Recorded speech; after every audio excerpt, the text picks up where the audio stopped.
Ya, ramai-ramai terus ada yang angkat suara para terpidana ini mengenai kasus Vina ini. Ada 3 orang lah setidaknya yang kita pantau, ini sudah mulai angkat bicara para terpidana ini. Kita untuk membahas hal tersebut, kita sudah undang sejumlah narasumber di studio. Selamat pagi, hari ini sudah hadir ada Bang Johnson Panjaitan selaku penasihat IPW. Selamat pagi Bang. Selamat pagi.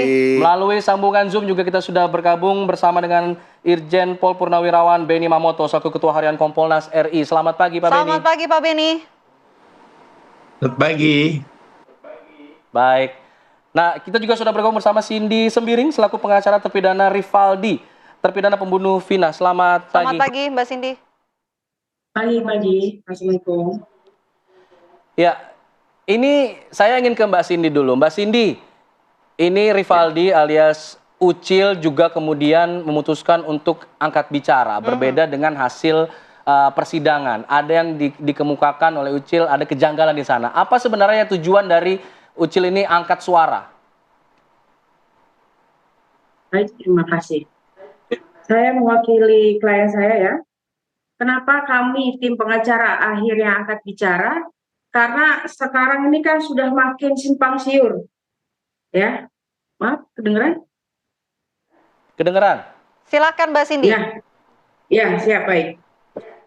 Sekarang itu kan makin simpang siur nih posisi masalah Rivaldi dengan ditemukannya DPO, yang dimana DPO itu kan diungkapkan dari awal itu 444 kan, terus ada lagi yang berbicara itu sekarang adanya 3 gitu kan. Sebenarnya posisinya ini Rivaldi ini pada saat ini kan dia posisinya dianggap sebagai Andika yang di DPO yang dibuat oleh BAP dari Pak Rudiana selaku orang tua dari Eki. Ya, BAP ini namanya Andika ini muncul kan dari awal mula dari BAP-nya Pak Rudiana di tanggal 31 Agustus jam 18.30. Andika itu akhirnya dihilangkan sebagai DPO karena pada saat itu, kita flashback dikit ke belakang, karena pada saat itu si Andika ini, si Rivaldi ya klien kami ini, ditahan di Polsek Utara Barat dengan kasus penganiayaan di tanggal 30 Agustus. Pada saat itu 30 Agustus dia diperiksa untuk kasus penganiayaan dan pembawaan senjata tajam. Jam 11 malamnya dia dipindahkan ke Polres Kota Cirebon tanpa adanya administrasi pemindahan pada saat itu. Pada saat dia Polres Kota Cirebon itu dia tidak ada sama sekali penyidikan dan segala macam, dia hanya dititipkan di dalam sel. Setelah itu jam 5 sore di tanggal 31 Bapak Rudiana mendapatkan informasi telepon dari saksi Aib dan Dede bahwa ada 7 orang yang tersangka yang pada tanggal 27 Agustus itu yang melakukan tindak pembunuhan kepada Vina dan Eki lagi nongkrong di depan SMP 11. Nah, di jam 5 sore penangkapan itu. Setelah itu, barulah Rivaldi ini bertemu dengan 7 orang tersangka tersebut disatukan di dalam sel. Ya. Dan anak-anak 7 orang tersangka tersebut tidak mengetahui siapa yang sudah berada di dalam sel itu. Itu namanya Andika kah atau Rivaldi? Ya. Setelah itu baru adanya BAP yang dibuat oleh orang tua dari almarhum Eki, Bapak Rudiana, di jam 18.30 tersebut. Buatlah dia BAP dan dimunculkanlah namanya Andika. Ya kan, pada saat itu ada 3 orang yang DPO itu kan, yang pertama Andika, Andi, Dani, dan Peggy. Yang semuanya itu bertempat tinggal di Banjarwangunan. Sedangkan klien kami namanya Rivaldi itu yang dianggap menjadi Andika itu tinggalnya di Pamengkang, bukan Banjarwangunan. Dari tempat tinggal mereka aja sudah berbeda ya. Ada perbedaan identitas ya Mbak, tapi sebetulnya Rivaldi alias Ucil ini mengenalkah pelaku-pelaku lainnya Mbak Cindy? Tidak ada yang saling mengenal. Rivaldi tidak mengenal 7 tersangka tersebut dan 7 tersangka tersebut pun tidak mengenal namanya Rivaldi.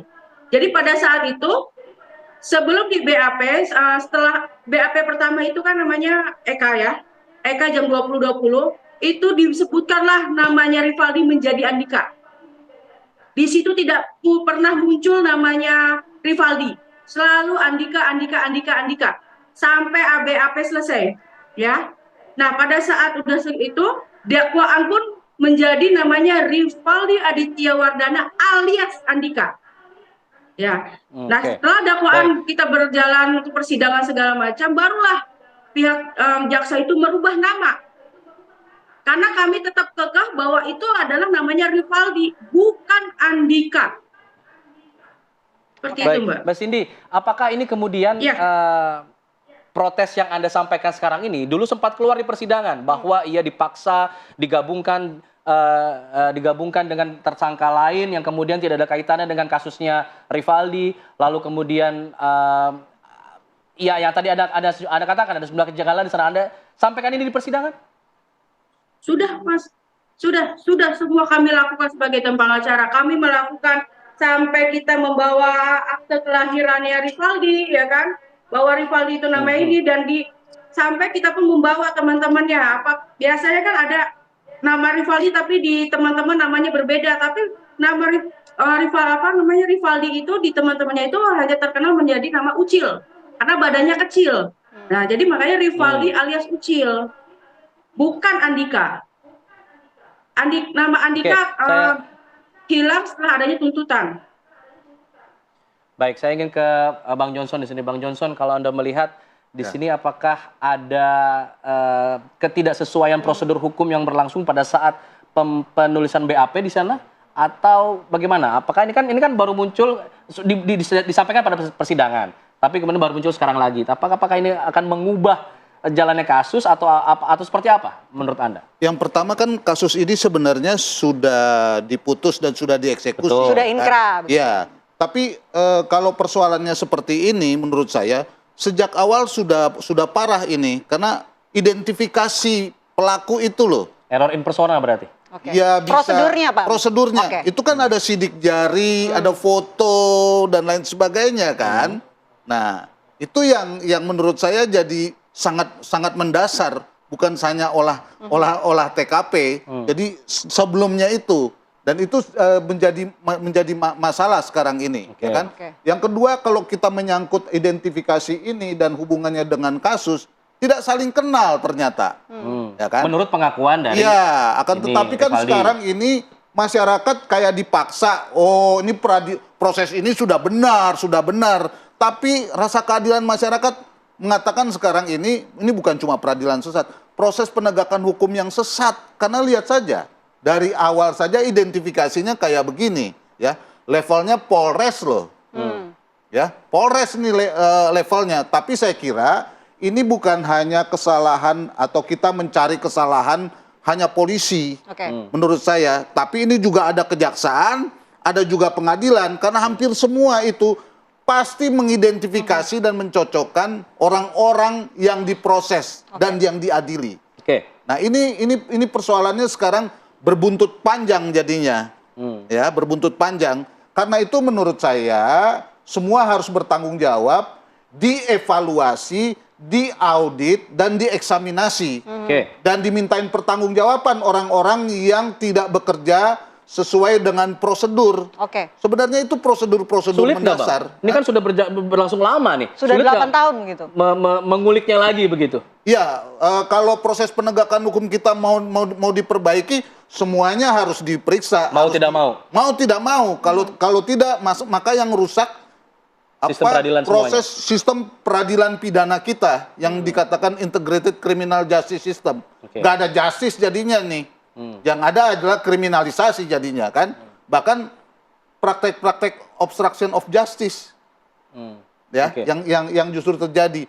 Nah, ini yang tidak boleh. Jadi sini sekali lagi, ini bukan mau mencari kesalahan atau menuduh. Ini dalam rangka perbaikan. Dan saya kira saya nggak mau pakai istilah belajar, karena kalau pakai belajar rakyat yang jadi korban. Jadi prinsipnya begini, lebih baik kita membebaskan 1000 orang yang salah daripada menghukum 1 orang yang tidak salah. Itu penting menurut saya, ya. Walaupun justice delay, justice denied, ya. Keadilan yang terlambat adalah ketidakadilan. Tapi yang jauh lebih buruk adalah kita mencegah jangan sampai ini peradilan sesat atau proses penegakan hukum yang sesat. Itu poin yang paling penting menurut saya. Oke, itu poin yang paling penting.